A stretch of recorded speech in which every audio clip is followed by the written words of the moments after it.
আসসালামু আলাইকুম। আমি এখন পুঁইশাক চিংড়ি মাছ দিয়ে আলু দিয়ে রান্না করব।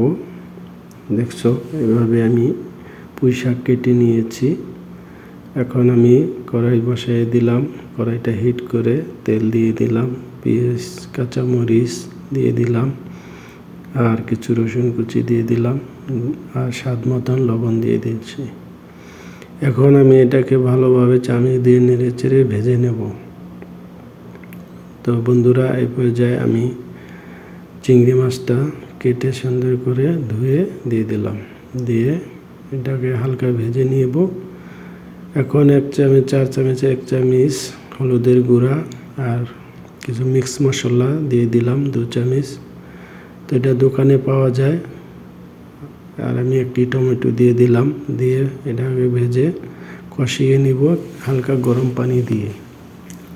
তো বন্ধুরা, এবার যে আমি পুঁইশাক দিয়ে দিলাম। পুঁইশাকটা ভালোভাবে মিক্স করব মশলার সাথে। আমার মিক্স করা হয়ে গেছে। এখন 2টা আলু আমি কিউট করে কেটে নিয়েছি, নিয়ে মিক্স করে এটাকে ভালোভাবে কষাবো।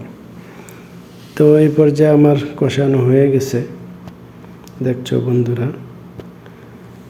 তো কষাইয়ে রান্না করলাম, হালকা গরম পানি দিয়ে দিলাম পরিমাণ মতন, কারণ বেশি দেওয়া যাবে না, শাকের থেকে পানি বের হয়। তো আমার রান্নাটা এই পর্যায়ে শেষ হয়ে গেছে। এখন আমি ধনিয়া পাতা দিয়ে দিলাম, দিয়ে মিক্স করে নিলাম। তো বন্ধুরা দেখো, আমার রান্না শেষ।